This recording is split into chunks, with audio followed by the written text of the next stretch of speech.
Resource and development या development and resource. ठीक, तो उस चैप्टर की कड़ी में हम लोग आते हैं लैंड एज अ रिसोर्स, इसके बारे में पढ़ेंगे आज, क्योंकि कल हमने एक प्लानिंग ऑफ रिसोर्सेज पढ़ी थी। अब इसके बाद से हमें लैंड एज अ रिसोर्स पढ़ना है, लेकिन उसके पहले छोटी सी एक चीज हमें सीखनी है, कंजर्वेशन ऑफ रिसोर्सेज। रिसोर्सेज का कंजर्वेशन हमें क्यों करना, उन्हें हमें क्यों बचा कर रखना, क्योंकि रिसोर्सेज हैं हमारे इन्वायरमेंट के, जो रिसोर्सेज हैं बहुत इंपॉर्टेंट होती हैं हमारी लाइफ के लिए, हम सब के लिए। तो उनका इरेशनली तरीके से यूज करना और ओवर यूटिलाइजेशन करना, ठीक, जो कि हमारे सोशियो इकोनॉमिक प्रॉब्लम्स को क्रिएट कर सकता है हमारे इन्वायरमेंट में, हमारे इन्वायरमेंट को इनबैलेंस कर सकता है। तो हमें उसे कंजर्व करना होगा, हमें एक अच्छे तरीके से यूज करना है, एक अच्छे नागरिक तरीके से यूज करना है। इसके लिए गवर्नमेंट जो लीडर्स होते हैं वो प्लान्स करते हैं, उनको भी चाहिए कि हमारी कंट्री में जो रिसोर्सेस हैं उनको ओवर यूटिलाइजेशन नहीं होना चाहिए। जैसे आपके अभी आगे पढ़ेंगे, माइनिंग होती है बहुत ज़्यादा, या फिर और प्रॉब्लम्स क्रिएट होती हैं, उनसे बहुत सारे लॉसेस होते हैं, हमारी वाइल्ड लाइफ खराब होती है, ठीक, हमारी प्रॉब्लम खुद की हो जाती हैं कुछ। तो उसके पहले जो गांधी जी ने रिसोर्स के बारे में उन्होंने क्या बोला था कि अगर इस दुनिया में जितने भी लोग हैं, रिसोर्सेज हैं, उन सबकी इच्छाओं को पूरा कर सकता है रिसोर्सेज, उनकी नीड को पूरा कर सकता है रिसोर्सेज, लेकिन किसी भी एक पर्सन की लालच को पूरा नहीं कर सकता है। तो गांधी जी का जो कोट था, सबसे इंपॉर्टेंट कोट है, there is a enough for everybody's need, not for anybody's greed. इसका मतलब यह हुआ कि जो जितने भी लोग हैं इन सबकी इच्छाओं को पूरी पूर्ति की जा सकती है, लेकिन किसी एक पर्सन के लालच को पूरा नहीं किया जा सकता है। ठीक, तो अब हम पढ़ते हैं आगे से लैंड एज अ रिसोर्स। अब land as a resource, land हमारे लिए कैसा रिसोर्स है, और क्या लैंड हमारे लिए इंपॉर्टेंट है, क्या लैंड हमारे लिए इंपॉर्टेंट है कि नहीं है, कमेंट सेक्शन में बताइए। लैंड हमारे लिए बहुत इंपॉर्टेंट है क्या, जहां आप हो, हम हैं, सारी चीजें सब लैंड पे तो हो रही हैं। लैंड हमें क्या क्या सपोर्ट करता है, हमारे ट्रांसपोर्टेशन को, हमारी इकोनॉमिक एक्टिविटीज को, यहाँ पे सारे नेचुरल चीजें होती हैं, रिसोर्सेज होते हैं, और जो माइनिंग है, ठीक, हर एक चीज कहाँ लैंड से ही होती है। तो हम देखते हैं लैंड एज अ रिसोर्स। अब लैंड एज अ रिसोर्स हम बात करेंगे लैंड एज अ रिसोर्स की, कि लैंड हमें क्या क्या सपोर्ट करता है। सबसे पहले land support means land resources, land support, पहला आपका नेचुरल वेजिटेशन, नेचुरल वेजिटेशन, क्यों, क्योंकि लैंड पे ही सारी नेचुरल चीजें होती हैं, तो लैंड हमारे नेचुरल वेजिटेशन को सपोर्ट करता है। दूसरा दूसरा हमारा, ध्यान दीजिएगा, जो ह्यूमन लाइफ,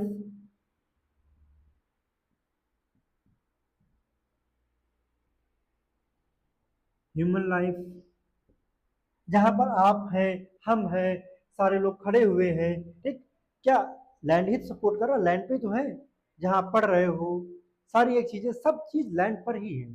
तो लैंड हमारे लिए बहुत इंपॉर्टेंट रिसोर्स है। फिर वाइल्ड लाइफ,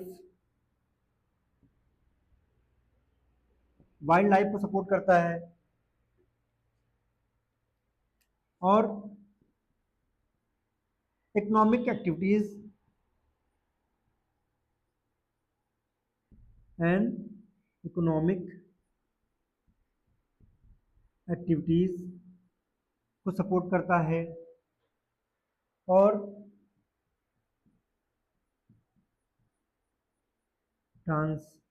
ट्रांसपोर्टेशन मीन्स ये जो चीजें हैं आपका लैंड जो सपोर्ट करता है, नेचुरल वेजिटेशन है, human life, wild life, economic activities, transportation. Means land ही हम सबका सपोर्ट करता है। लैंड के अगर लैंड ना हो, ऐसा सोचना हो, तो हम एक टाइप से कुछ भी नहीं है। इसीलिए लैंड हमारे लिए बहुत वाइटल है, बहुत इंपॉर्टेंट रिसोर्स है। ठीक, इसका भी हमें अच्छे तरीके से कंजर्व करना है, इसका भी हमें जुडिशियस तरीके से यूज करना है, रीजनेबल तरीके से यूज करना है। हम अभी आगे पढ़ेंगे लैंड का क्या क्या प्रॉब्लम हो रही है, लैंड में क्या क्या चीजें दिक्कतें आ रही हैं। अब देखिए, ये लैंड हमें सपोर्ट करता है, ये इस लैंड की वजह से हम सारी चीजें आज कर रहे हैं। नेचुरल वेजिटेशन है, हमारी लाइफ, अब हमारी ही लाइफ से हर एक चीज है जो आप देख रहे हो, आप हो, हम हैं, सारी चीजें हैं। ठीक, बिल्डिंग है, रोड्स हैं, सब क्या है, लैंड पे ही है। तो लैंड इंपॉर्टेंट हुआ। वाइल्ड लाइफ है, इकोनॉमिक एक्टिविटीज, जितनी भी इकोनॉमिक एक्टिविटी हो रही है सारी कहाँ, लैंड पे ही हो रही हैं, लैंड पे ही सारी चीजें हो रही हैं। दूसरा आपका ट्रांसपोर्टेशन, जो भी ट्रांसपोर्टेशन करते हैं सब लैंड पे ही होता है। ठीक, तो अब इसके बाद लैंड क्वेश्चन आएगा कि लैंड का यूजेस क्या क्या होते हैं, क्या लैंड का क्या क्या यूज होता है। पहली चीज तो ये सपोर्ट कर रहा है लैंड, इन सब चीजों से सपोर्ट कर रहा है। दूसरा लैंड का यूजेस क्या है, सबसे पहले हम लिखेंगे यहां पर uses of land, uses of land, यहां पर सपोर्ट था, यहां पर यूजेस ऑफ लैंड। अब देखिए, सबसे पहले क्या है, लैंड की चीज सपोर्ट करता है, ये तो सपोर्ट हो गया। ये uses, uses of land, land का यूज क्या क्या है। सबसे पहले फॉरेस्ट, जो कि बहुत इंपॉर्टेंट चीज है। अगर आप सोचो फॉरेस्ट की वजह से ही सारी चीजें चल रही हैं, अब फॉरेस्ट ना हो तो क्या क्या प्रॉब्लम्स क्रिएट हो सकती हैं, आप सबको पता है। और इंडिया में भी आपको पता है, इंडिया इतना बड़ा कंट्री है, ठीक, जिसका आपका एरिया 3.28 मिलियन स्क्वायर किलोमीटर है। ठीक, मिलियन स्क्वायर किलोमीटर है। ठीक, अब यहाँ पर भी जितनी हमें नीड होनी चाहिए, जितनी रिक्वायरमेंट होनी चाहिए ट्रीज की, फॉरेस्ट की, उतने नहीं है इंडिया में। ठीक, तो हम पहले ही इस उसमें फेल हैं, नहीं पूरा कर पा रहे हैं। दूसरा हम देखते हैं, जो भी आपके, ये देखिए पहला यूज आपका फॉरेस्ट हो गया। दूसरा यूज क्या है, जो कल्टीवेशन, जो लैंड है आपका, सबसे पहले यहां पर देखेंगे ये वाली, नॉट फॉर कल्टीवेशन। तो इसमें दो चीजें आएंगी, नॉट फॉर कल्टीवेशन में दो चीजें आएंगी। पहला आपका बैरन लैंड, पहला आपका बैरन लैंड, जो ऐसी लैंड, पहले तो फॉरेस्ट हो गया, दूसरा ऐसी लैंड जो हमारे कल्टीवेशन में यूज नहीं आ रही है, तो वो क्या आपकी बैरन लैंड है। पहला, देखिए पहला आपका फॉरेस्ट, देन बैरन लैंड है। फिर हम यहां पे क्या रखेंगे, बिल्डिंग्स,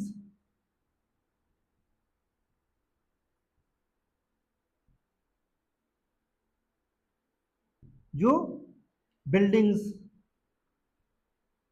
रोड्स, हाउसेज एटसेट्रा, जिन ऐसे लैंड जो, जिन पे कल्टीवेशन नहीं होता। पहला तो आपका फॉरेस्ट हो गया यहाँ पर यूज, दो, दूसरा क्या है, एक जिसपे कल्टीवेशन नहीं होता, कौन सा, पहला बैरन लैंड हो गया। सेकंड आपका building, road, houses, means barren land पे आपका कल्टीवेशन तो हो नहीं सकता। दूसरी यहाँ पर क्या है, जहाँ बिल्डिंग, रोड, हाउसेज, जो इनमें भी आप कल्टीवेशन कहाँ कर पाओगे। सबसे बड़ी बात, अब इंडिया की पॉपुलेशन इतनी ज्यादा है, वर्ल्ड की सबसे ज्यादा पॉपुलेशन हमारे पास है, तो यहाँ पर ये वाली तो फैक्टर और ज़्यादा काम करता है, बहुत ज़्यादा यूज आते हैं। ठीक, कि हम यहाँ पर घर घर की कमी हो, हर एक चीज़ की कमी होती है। ठीक, दूसरा आपका ग्रेजिंग लैंड।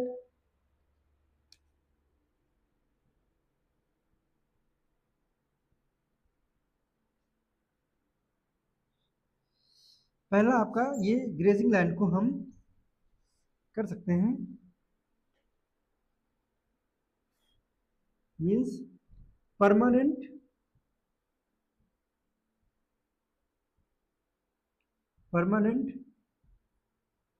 pasture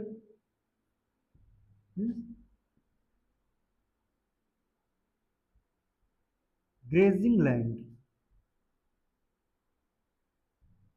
अब ग्रेजिंग लैंड जहां पर जो एनिमल्स होते हैं, जो लोग कैटल पालते हैं, पेट एनिमल्स होते हैं, उनको ग्रेजिंग करवाते हैं, तो ये यूज में आता है। थर्ड, इसके बाद आपका यूज क्या है? ठीक है, पहला परमानेंट पैस्चर ग्रेजिंग लैंड हो गया। ठीक, फिर आपका क्या आता है? Current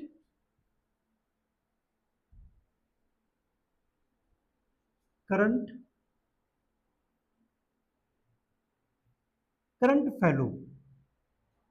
current fallow land. अब ये करंट फैलो लैंड क्या होती है? करंट फैलो लैंड क्या होती है? जो पड़ती जिसको बोलते हैं, जो कि जो विलेजेस के बाहर, ठीक, उसके विलेज के बाहर थोड़ी थोड़ी लैंड छोड़ी जाती है, ठीक, लोगों को दी जाती है, कुछ अपने छोटे से घर बनाने के लिए एक टाइप से कह सकते हो, या अपना कुछ और काम करने के लिए, वो भी हमारी क्या होती है? वो नॉन कल्टिवेशन लैंड ही होती है। ठीक, ये हो गया। अब देखिए इसका यहाँ पर, ठीक, ये इसका यूज हो गया, जो करंट फैलो जो पड़ती होती हैं। दूसरा आपका जो सबसे इंपॉर्टेंट चीज है, जीसीए, इसको यहां लिखेंगे आपकी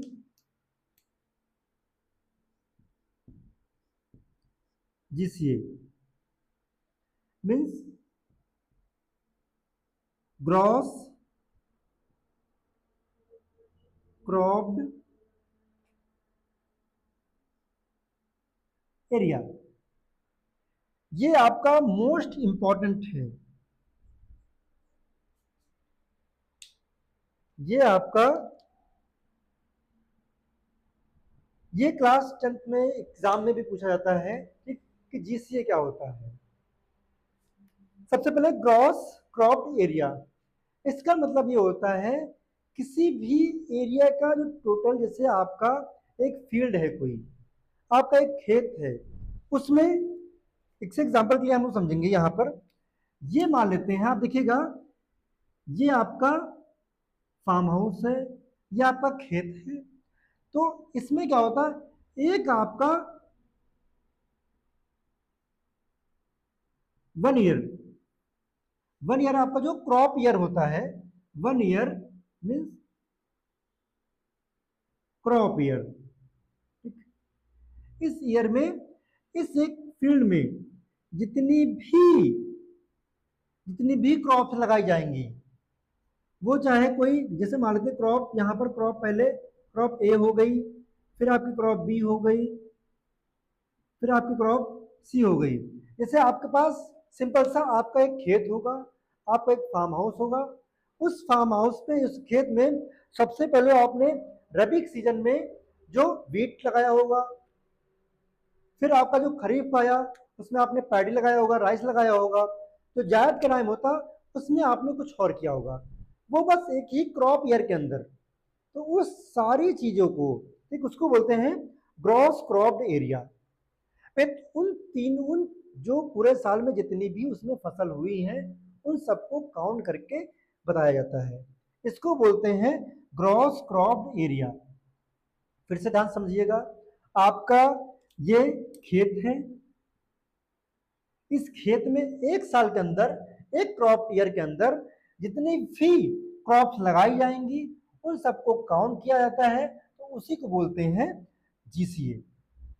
बहुत इजी है, सिंपल है। आपका खेत है, एक खेत में एक साल के अंदर जितनी बार भी फसलें लगाई जाती हैं, उसको हम जीसीए बोलते हैं, सिंपल।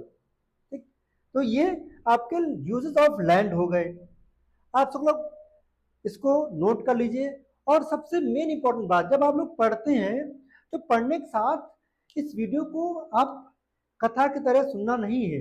यहाँ पर कोई राम कथा नहीं चल रही है कि बस आपको पढ़ना, आपको सुनना है। आप पेन कॉपी लेकर सारी चीजें नोट डाउन करते हुए चलिए। नहीं, फिर बच्चे क्या होते हैं, पहले जब पढ़ते, वीडियो ऑनलाइन का सबसे डिमेरिट क्या है कि बच्चे जब पढ़ते हैं तो उनको लगता है सर आ रहा है, हमें ऐसे देखेंगे सब कुछ समझ में आ रहा है, जैसे ही फोन रखा सारा गायब हो जाता है। तो आप यहाँ पर कोई राम कथा भगवत कथा नहीं चल रही है। आपको करना क्या है, सबसे पहले आपको पेन कॉपी लेकर ही बैठना है, और जो जो चीजें हम बताते जाते हैं आप उनको अच्छे से फोकस, आप होकर सुनिए और उनको राइट डाउन करते हुए चलिए, नोट डाउन करते हुए चलिए। नोट साथ साथ में बनाइए, ऐसा नहीं नोट आपके एकदम फेयर, नीट एंड फेयर होना चाहिए, ऐसा नहीं। आप रफली भी बना सकते हो, लेकिन सिर्फ आपको सुनना नहीं है, राम कथा या भगवत कथा जैसा सुनना नहीं है, क्योंकि यहाँ पर कोई ऐसी राम कथा नहीं चल रही है। तो आपको नोट डाउन करते हुए भी चलना है, तभी आपको समझ में आएगा। अदरवाइज आप देखोगे कुछ समझ में नहीं आएगा, फिर आप कहोगे सर समझ में नहीं आ रहा है। ठीक, तो ध्यान दीजिएगा। एक बार आप इसकी अभी स्क्रीनशॉट ले सकते हैं, लेकिन ध्यान करिए स्क्रीनशॉट से बेटर होगा आप लिखते चलिए साथ साथ में। ठीक, अगर आपको ऐसा लग रहा है कोई जल्दी कर रहे हैं हम, तो आप उसको बीच में रोक सकते हैं, फिर आप लिखते जाइए। ठीक, तो ये एक बार आप ये सारी चीजें नोट डाउन कर लीजिएगा। सबसे पहले लैंड सपोर्ट का,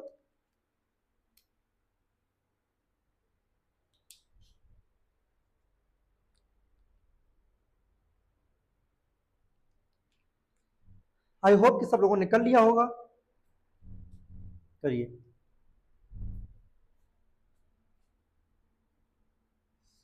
सभी लोग करते रहिए।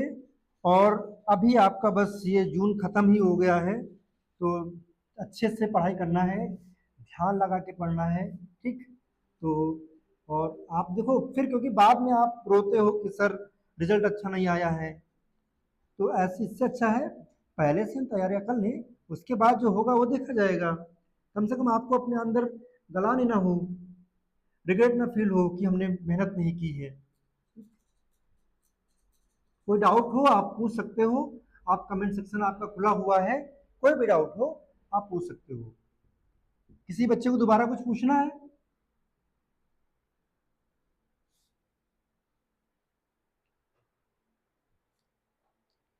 कोई ऐसा कुछ भी? अब हम देखेंगे, एक आपका होता है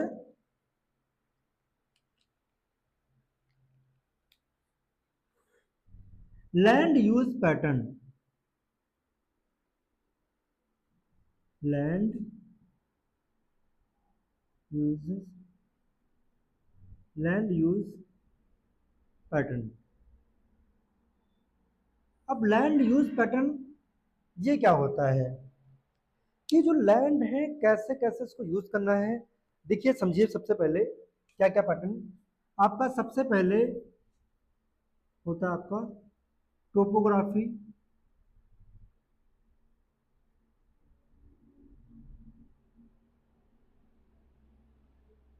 टोपोग्राफी, दूसरा आपका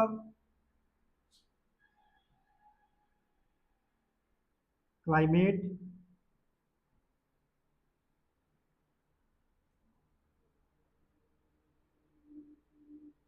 पहला आपका टोपोग्राफी, दूसरा आपका क्लाइमेट, फिर आपका सॉइल टाइप,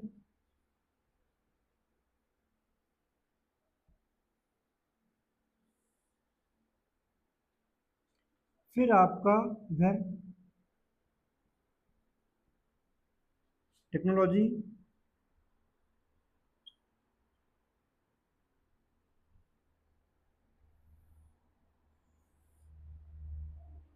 फिर इधर आपका पॉपुलेशन डेंसिटी, पॉपुलेशन,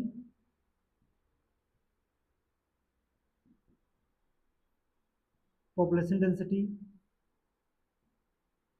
फिर इधर आपका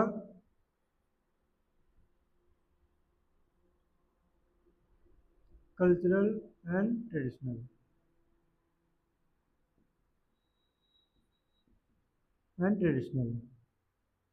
ये 6 पैटर्न है, लेकिन इसमें से सिर्फ 5 आपके इंपॉर्टेंट हैं। एक बार आप देख लीजिएगा।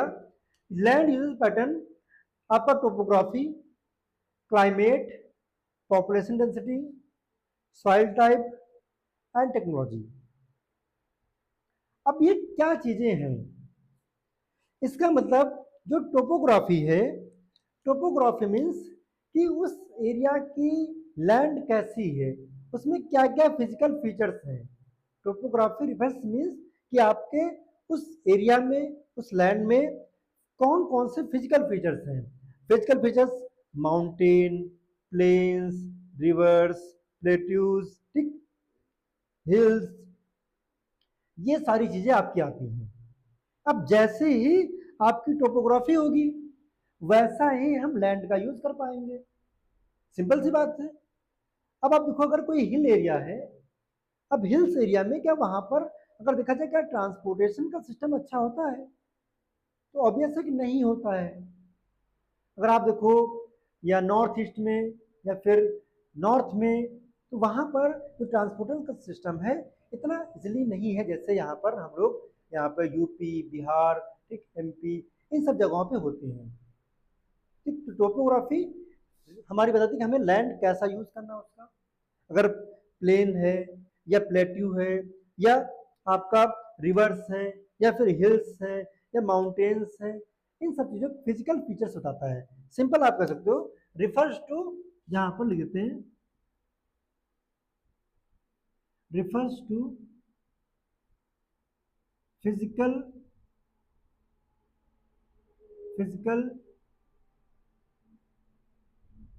Features of an area of an area. Simple, ये फिजिकल फीचर्स को रिफर करता है। एग्जांपल के लिए देख सकते हो इधर, मींस यहाँ पे like mountain, reverse, plateaus, hills, ये सारी चीजें। अब आपका दूसरा आता है क्लाइमेट। अब क्लाइमेट हमारे लिए भी इम्पोर्टेंट होता है। अब कोई एरिया है जैसे राजस्थान का, आपका हॉट क्लाइमेट है वहाँ का। जम्मू कश्मीर का आपका कोल्ड क्लाइमेट है। ठीक, यहाँ अगर आप देखें यूपी बिहार का, तो यहाँ पर कोल्ड भी होता है, ठीक, मतलब मॉडरेट सारी चीजें हैं। हाई तो गर्मी तो होती है, लेकिन क्या है, हॉट क्लाइमेट हम नहीं कह सकते हैं क्योंकि पूरे साल हॉट नहीं होता है। तो हम यहाँ पर जो एग्रीकल्चर करेंगे, यहाँ पर जो क्रॉप करेंगे, ठीक, किसी भी एरिया में जो क्रॉपिंग होती है वो क्लाइमेट पे ही डिपेंड होती है। जैसे आपकी कॉटन है, ये कहाँ पे होता है? महाराष्ट्र में होता है। महाराष्ट्र में होता है क्योंकि वहाँ का क्लाइमेट, वहाँ, ठीक, वहाँ क्लाइमेट अलग है। फिर वहाँ की आपको सॉइल टाइप आएगी, सॉइल टाइप अलग है। तो दोनों चीजों कॉम्बिनेशन होता है क्लाइमेट का, देखिए क्लाइमेट का और आपका सॉइल टाइप का, इन दोनों का कॉम्बिनेशन होगा तभी एक अच्छे तरीके से हमें पता चलेगा कौन सी लैंड पर हमें कौन सी क्रॉप करनी है। ठीक, तो क्लाइमेट हमें बताता है कि हॉट है, कोल्ड है, मॉडरेट है, रेनी है, कैसा है, ठीक, इन सब के बारे में बताता है। ठीक, अब टी है, टी आपके असम में ज्यादा होती है, इधर आपका साउथ में थोड़ी सी होती है। तो डिपेंड क्लाइमेट और सॉइल टाइप, ये दोनों मैटर करते हैं। अब दूसरा आपका पॉपुलेशन डेंसिटी, तीसरा। ये पॉपुलेशन डेंसिटी होती क्या? सबसे पहली चीज, बहुत सारे लोगों को पता होगी, बहुत छोटा सा टर्म है। आप लोग सभी लोग कमेंट सेक्शन में बताइए पॉपुलेशन डेंसिटी क्या होती है। पॉपुलेशन डेंसिटी मींस 1 किलोमीटर के एरिया में, पॉपुलेशन डेंसिटी मींस देखिए 1 किलोमीटर के एरिया में, 1 किलोमीटर के एरिया में जितने भी लोग रहते हैं, ठीक, उसको हम पॉपुलेशन डेंसिटी बोलते हैं। पॉपुलेशन डेंसिटी मीन्स 1 किलोमीटर पूरा एरिया है आपका, 1 kilometre area, 1 kilometre square area. ठीक, तो 1 किलोमीटर स्क्वायर एरिया के अंदर जितने भी लोग रहते हैं, ठीक, उतने लोग इसी एरिया की पॉपुलेशन डेंसिटी होती है। ऐसा सबसे हाईएस्ट पॉपुलेशन डेंसिटी कहाँ है? बिहार की है। तो ये डेंसिटी डिपेंड करती है कि वहां पर क्या चीजें होंगी, वहां पर लैंड का कैसा यूज होगा। अब अगर डेंसिटी ज्यादा है तो क्या होगा, वहां पर जो आपको बताया था यूजेस, ठीक, हाउसेस, बिल्डिंग्स, ठीक, वो ज्यादा होंगी। वहां पे जो आपकी क्रॉप्स की, ठीक, जहां पे मतलब कल्टीवेशन लैंड है, कम होगी बाकी जगह से, क्योंकि यहाँ पे पॉपुलेशन डेंसिटी ज्यादा है। ठीक, थर्ड आपका आता है टेक्नोलॉजी। अब टेक्नोलॉजी मीन्स कि क्या क्या टेक्नोलॉजी हम यूज कर सकते हैं आज के टाइम में किसी भी चीज करने के लिए।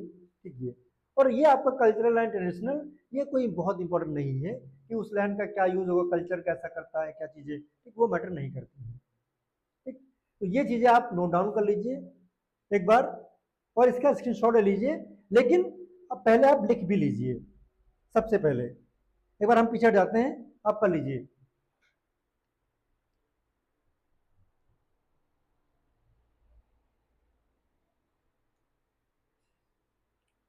हो गया?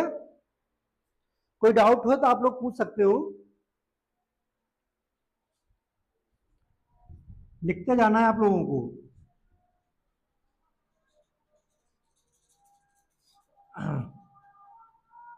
और अच्छे से आप पढ़ते रहिए, अभी से तैयारियां चालू कर दीजिए। ठीक, क्योंकि फिर आपको टाइम ऐसा जाएगा कि आप पता नहीं चलेगा, फिर तो कहोगे सर नवंबर आ गए आप। ठीक, इस नवंबर के चक्कर में नहीं रहना है, अभी से तैयारियां करना है। ठीक, ठीक है। अब हम लोग आते हैं लैंड डिग्रेडेशन के बारे में, बहुत इंपॉर्टेंट टॉपिक है।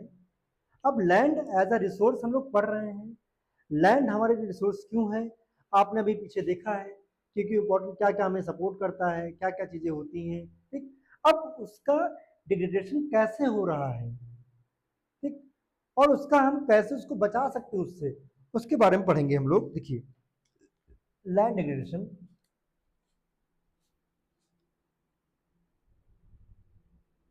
Land degradation,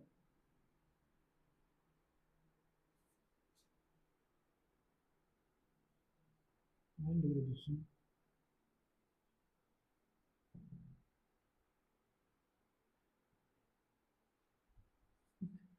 land degradation, land degradation, ठीक, ध्यान दीजिएगा। अब ये जो लैंड डिग्रेडेशन है आपकी, ठीक, मार्कर एक लेते हैं।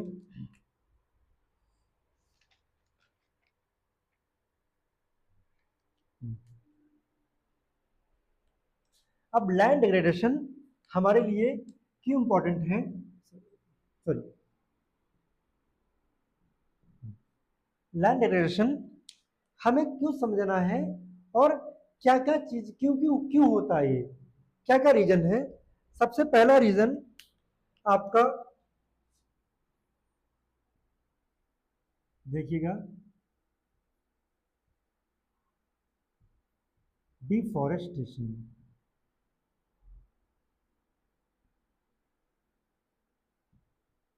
सबसे पहला रीजन क्या है हमारा, डिफॉरेस्टेशन, डिफॉरेस्टेशन। ठीक, दूसरा,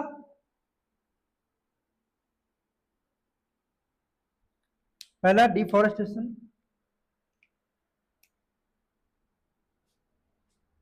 दूसरा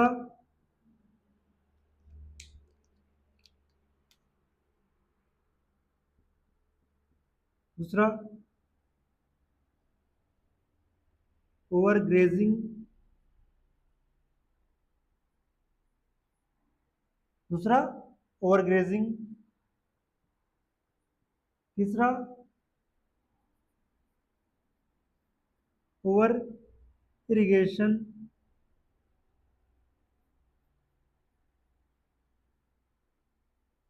ओवर इरिगेशन। चौथा क्या होता है, देखिए पहला आपका deforestation, over grazing, over irrigation, ठीक, और आपका ठीक इंडस्ट्रियल। देखिए सबसे पहले आप देखिएगा डिफॉरेस्टेशन।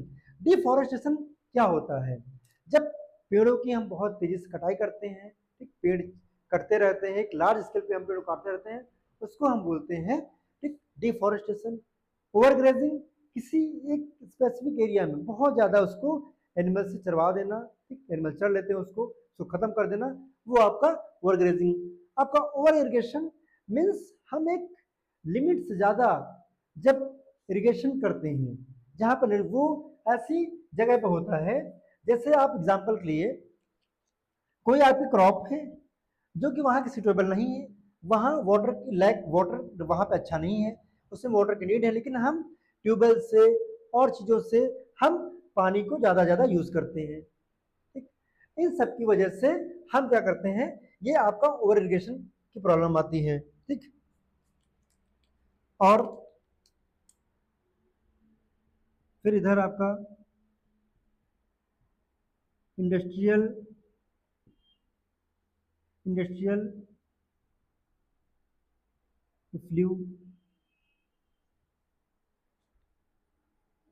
इफ्लुएंट, ठीक, आपका इंडस्ट्रियल इफ्लुएंट, ठीक, मीन्स जो इंडस्ट्रीज होती हैं, ठीक, उन इंडस्ट्रीज का जो वेस्ट होता है, ठीक, इन सबको हम क्या करते हैं, आप डाल देते लैंड पर, तो जिससे क्या होगा, आपका जब लैंड पे डालते हैं या पानी में डालते हैं तो आपका ये लैंड पॉल्यूशन होता है,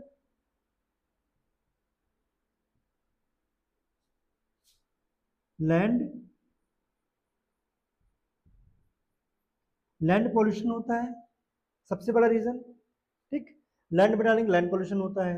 अब गवर्नमेंट्स क्या है, इसमें कोई कोई रूल ही नहीं है, रूल है भी तो क्या है, बस इंप्लीमेंट नहीं हो पाता है, तो ये चीजें इसकी वजह से क्रिएट होती है, जो कि बहुत बड़ी प्रॉब्लम है, ठीक।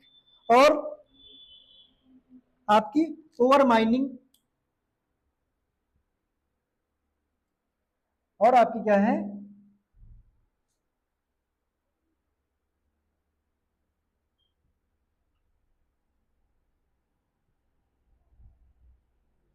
ओवर माइनिंग, ठीक, deforestation, over grazing, over irrigation, industrial effluent and over mining. अब देखिए डिफॉरेस्टेशन कहाँ कहाँ पे होता है, जहां पर आपके कुछ स्टेट हैं, ठीक, ये आपका कहाँ होता है, जैसे झारखंड,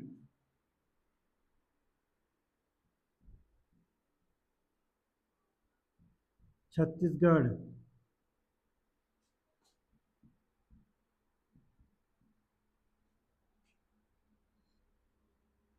छत्तीसगढ़, उड़ीसा, ठीक, उड़ीसा। फिर आपकी overgrazing, Gujarat,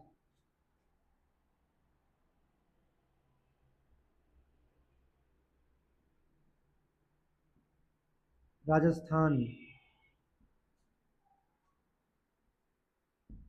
MP and MH, Madhya Pradesh and Maharashtra, यहां पर आपकी ओवर ग्रेजिंग होती है। ओवर इरिगेशन, ओवर इरिगेशन भैया जहां पर पानी का ज्यादा यूज होता है, मीन्स अब देखो एग्जाम, जैसे आपका जो स्टेट है, सबसे पहले आपका Punjab, Haryana and west UP. अब पंजाब और हरियाणा में अगर देखा जाए नेचुरली जो पैडी या राइस की ठीक क्रॉप के लिए ठीक सुटेबल लैंड नहीं है, क्योंकि वहां पे ठीक उतना वाटर नहीं है जितना राइस को चाहिए, लेकिन फिर भी वहां पे राइस एक अच्छी मात्रा में होता है। क्यों? क्योंकि वहां पे पानी का बहुत ज्यादा यूज किया जाता है, ठीक, और उस ओवर इरिगेशन की प्रॉब्लम की वजह से ठीक लैंड डिग्रेडेशन होता है, और क्या होता है आपकी सैलिनिटी एंड अल्कानिटी अल्कानिटी, ठीक, इंक्रीजेस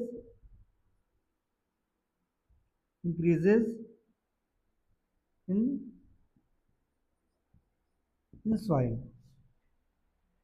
मीन्स आपका इसकी वजह से इस सॉइल में सैलिनिटी बढ़ती है, आपकी अल्कलिनिटी बढ़ती जाती है, जिससे कि जो सॉइल है वो आपकी इनफर्टाइल हो जाती है। ठीक, तो ये प्रॉब्लम आ गई। ये आपकी जो 3-4 प्रॉब्लम्स है ये है। दूसरा आपका जो ग्राइंडिंग, मीन्स यहां पर और देखिए ये हो गया 1 2 3 4 5, इधर लिख देते हैं 6। Grinding of limestone, grinding of limestone for cement industry, for cement industry। अब इसकी वजह से देखिए grinding of limestone for cement industry, लेकिन इसकी वजह से प्रॉब्लम क्या होती है, हमें ये सीखना है कि प्रॉब्लम क्या होती है इसकी वजह से। जो डस्ट होती है, बहुत ज्यादा डस्ट होती है, ये डस्ट क्या होती है, डस्ट इंक्रीजेस इन एटमॉस्फेयर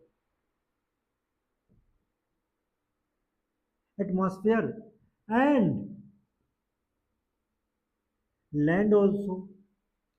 तो डस्ट आपको समझ आता है कि डस्ट अगर एटमॉस्फेयर में इंक्रीज हो रही है, डस्ट अगर जो grinding of limestone for cement industry है, ठीक, अब इसकी वजह से जो डस्ट होती है वो एटमॉस्फेयर में अगर बढ़ रही है तो वो तो बात समझ में आती है कि हमारी एयर को पॉल्यूट कर रही है। इससे क्या होता है, ठीक, क्या होता है इससे, एयर पॉल्यूशन, एयर पॉल्यूशन। लेकिन ये लैंड में क्या प्रॉब्लम करती है, लैंड में प्रॉब्लम ये करती है क्योंकि जो सॉइल के ऊपर ये जम जाती है, जिससे कि उसके बाद पानी एब्जॉर्ब नहीं हो पाता लैंड के अंदर, सॉइल के अंदर, जिससे सॉइल की फर्टिलिटी कम हो जाती है। तो हमें देखिए बस रटना नहीं है, मेरे साथ रहोगे तो आपको समझना है। और एसएसटी रटना नहीं है, एसएसटी बोरिंग नहीं होता है, बहुत ही इंटरेस्टिंग सब्जेक्ट है। हमें अपने बारे में, हमें अपने आसपास के बारे में, अपनी हिस्ट्री के बारे में, हर चीज के बारे में जानने को मिलता है। तो देखिए हमें रखना नहीं है कि grinding of limestone for industry ये हमारा प्रॉब्लम है। क्यों है प्रॉब्लम, क्योंकि इससे डस्ट इंक्रीज होती है, कहां पर, एटमॉस्फेयर में, लैंड में। अब इससे क्या होगा, एयर पॉल्यूशन होगा। अब लैंड में क्या होता है, इससे लैंड पॉल्यूशन होगा। सिंपल सी बात, क्या होगा, लैंड पॉल्यूशन होगा। ठीक, अब ये लैंड पॉल्यूशन हो गया, ये प्रॉब्लम्स सारी आती हैं। अब इस सबको आप नोट कर लीजिए अच्छे से, स्क्रीनशॉट ले लीजिए, लेकिन इसको नोट कर लीजिएगा और समझिए।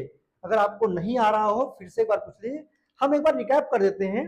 देखिए लैंड डिग्रेडेशन, पहली बात होता क्या है कि जो लैंड है उसकी फर्टिलिटी कम होती है, ठीक, उसकी जो पैदावार होती है वो धीरे धीरे कम होती जाती है। ठीक, तो क्या क्या रीजन है, सबसे पहले आपका डिफॉरेस्टेशन, फिर आपका ओवरग्रेजिंग, मतलब पेड़ों काटना, ओवरग्रेजिंग।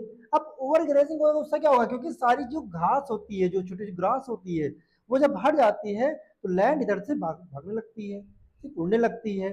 पानी, बारिश होगी, बाढ़ आएगी, बाढ़ के साथ हट जाएगी, तो ओवरग्रेजिंग भी लॉस।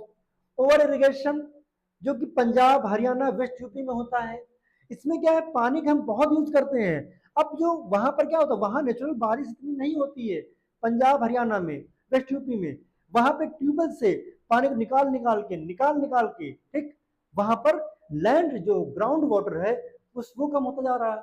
जब लैंड वाटर कम, ग्राउंड वाटर आपका कम होता जाएगा तो ऑटोमेटिक है कि आपका लैंड डिग्रेडेशन होगा। उसकी वजह से प्रॉब्लम क्या आती है, ठीक, सैलिनिटी बढ़ती है। सैलिनिटी बढ़ती है किसमें, सॉइल में, सॉइल इनफर्टाइल होती जाती है। दूसरा आपका ओवर माइनिंग, ठीक, ओवर माइनिंग कहाँ पे, झारखंड, छत्तीसगढ़, इन सब प्लेसेस में। यहाँ भी क्या होगा, झारखंड, छत्तीसगढ़, ठीक, उड़ीसा, इनमें ओवर माइनिंग होती है। इसकी वजह से ओवर माइनिंग क्या, हम बार बार जमीन को खोदते जा रहे हैं, खोदते जा रहे हैं, उसकी सारी चीज निकालते जा रहे हैं, तो वो भी क्या, लैंड डिग्रेडेशन प्रॉब्लम है। देखो, हमारे डेवलपमेंट के लिए ये चीजें आपने सुना होगा, every coin has two faces. तो माइनिंग के बेनिफिट हैं, लेकिन लॉसेस में और ये भी है, ठीक, excess of everything is bad. अब excess of everything is bad तो इसका मतलब यहाँ पर अब ओवर माइनिंग जब होगी तो हमारा लैंड डिग्रेडेशन होगा। तो हमें उसको एक लिमिट तक करनी है सारी चीज की, क्योंकि आने वाले टाइम में जिस तरीके से इंडिया में पॉपुलेशन बढ़ रही है, पॉपुलेशन तो बढ़ती ही जाएगी, क्योंकि पॉपुलेशन कंट्रोल कोई पॉलिसी है ही नहीं इंडिया में, ठीक। तो उसकी वजह से जो यूजेस हैं, ठीक, हमें किसके, कल्टीवेशन की, लैंड की कल्टीवेशन की जो यूज है वो कम होता जाएगा, क्योंकि फॉरेस्ट कम होंगे और भी प्रॉब्लम होगी, बिल्डिंग, रोड, घर, ये सारी चीजें बढ़ती जाएंगी। तो ऑटोमेटिक आपकी क्या है, जो कल्टीवेशन लैंड है वो कम होती जाएगी, ठीक।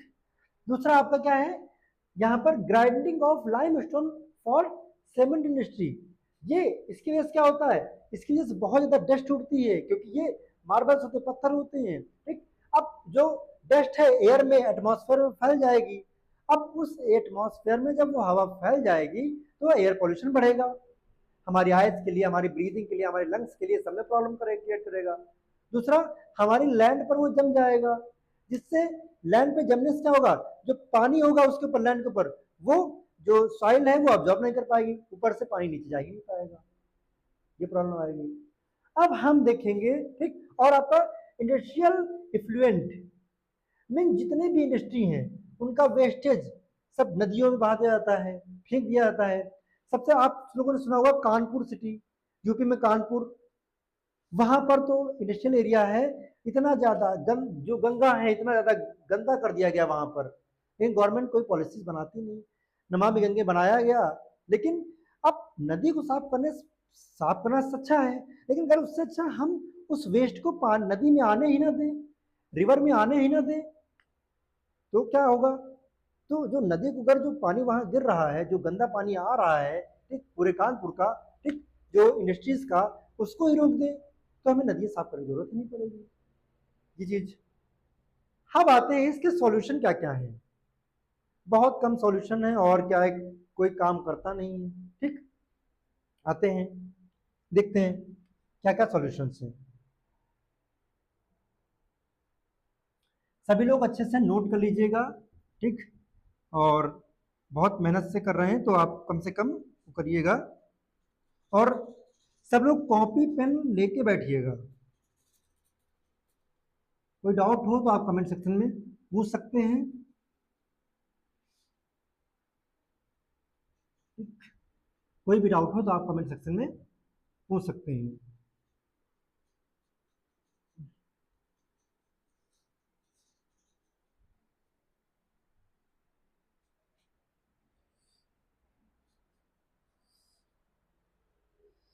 अब देखिए, लैंड डिग्रेडेशन के कंजर्वेशन क्या क्या है, ठीक।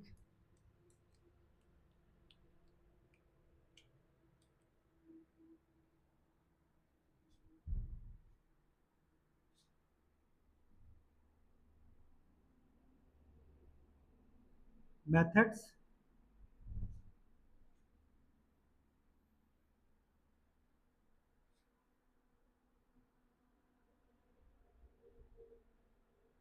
कंजर्व, मेथड्स ऑफ कंजर्वेशन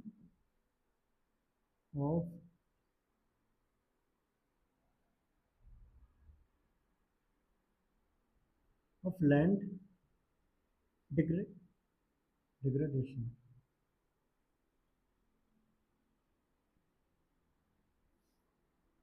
क्या क्या मेथड्स हैं जिससे कि हम लैंड कंजर्वेशन को बचा सकें, ठीक। लैंड लैंड डिग्रेडेशन होने से हम बचा सकें, क्या क्या मेथड्स हैं। ठीक, तो हम सबसे पहले देखेंगे जो सबसे इंपॉर्टेंट है एफॉरेस्टेशन। एफॉरेस्टेशन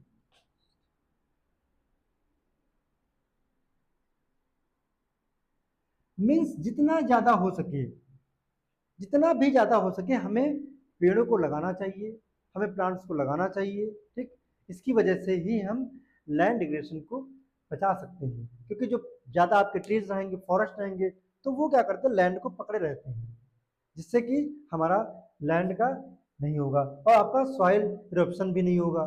ठीक, दूसरा देखिए, सबसे पहले ये हो गया। फिर आपका proper managing of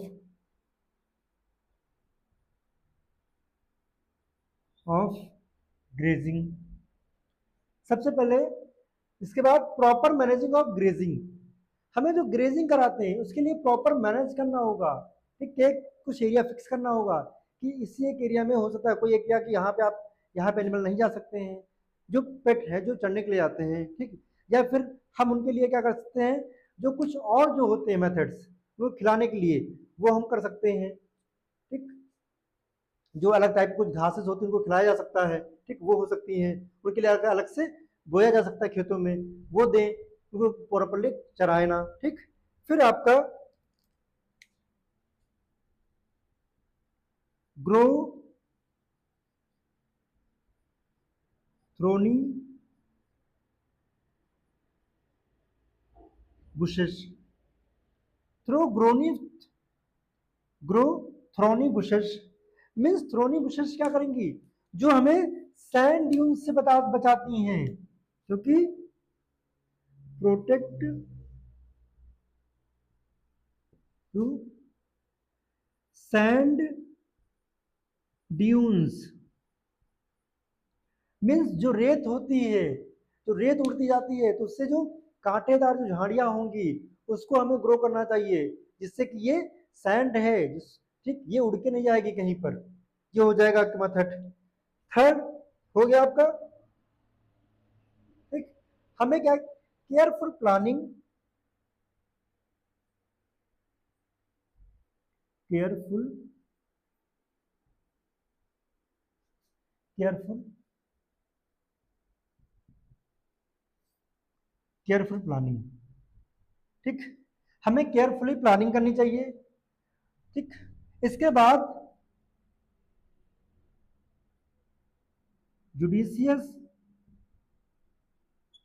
judicious use करना चाहिए, judicious use of judicious use of land. हमें ये जो मेथड है आपके चार, सबसे पहले एफॉरेस्टेशन, हमें ट्रीज को बहुत ज्यादा लगाना चाहिए। फिर आपका proper managing of grazing, grow thorny bushes जो हमें सैंड ड्यून से बचाते हैं। फिर आपका केयरफुल प्लानिंग एंड सेकेंड आपका जुडिशियस यूजेस ऑफ लैंड। ये हमने पॉइंट्स में आपको लिख के बताया है। ठीक, आंसर आप खुद प्रेम करोगे और आपको रटना नहीं, समझना चीजों को। कोई डाउट हो आप कमेंट सेक्शन में पूछ सकते हो। अब आते हैं, ये आपका लैंड एज अ रिसोर्स खत्म हो गया है। अब आते हैं, इसके बाद आता है आपका सॉइल एज अ रिसोर्स।